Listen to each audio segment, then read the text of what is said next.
Joining us now, Trump-endorsed best-selling author, cultural commentator, Nick Adams, alpha male. Nick, what is happening with Joe Rogan's heart?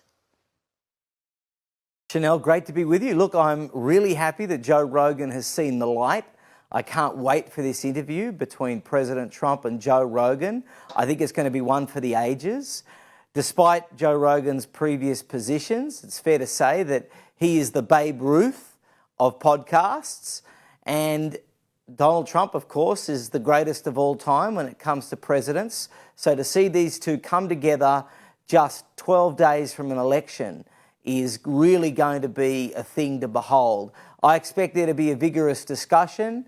I expect President Trump to continue to reach the hearts and minds of all of the audience that Joe Rogan has, but particularly it's increasingly apparent, Chanel, at least to my mind, that it's going to be men, specifically young men, that are going to make the difference in this election, that I think are going to get President Trump across the line on the 5th of November. And I'm sure that this is a huge calculation for why President Trump is now going on Joe Rogan.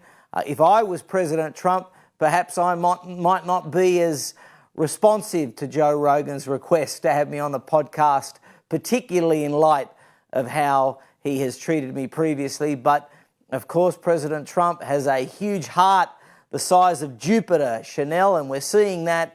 And I think tomorrow it's a good day that Joe Rogan is finally waking up and smelling the roses.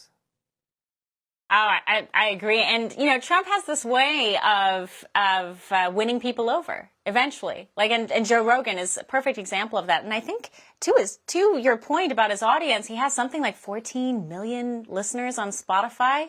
Millions, a very wide-ranging audience. And so it's no small feat to get the eyes and ears of that many people.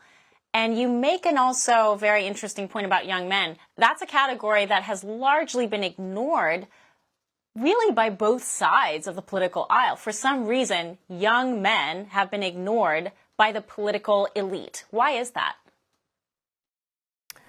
Look, I think the political elite are antithetical when it comes to their ideology toward young men and what young men represent. I mean, if you have a look at modern-day Democrats, they are the party of human resources. They are the party of feminism. They're hardly the party of the bros. And all of the stuff coming from a political elite, Chanel, over the last 20 or 30 years to young men has been for them to basically take the back seat, sit down, shelve your ambition. It's time for you to wait your turn. It's time to let others go before you.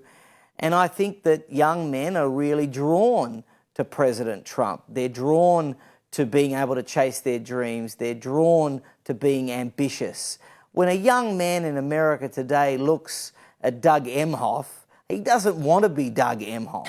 But when he looks at, or Tim Walz, but when he looks at President Trump, he wants to be Donald Trump. Of course he does. So that's in large part why you see the affection of young men for Donald Trump.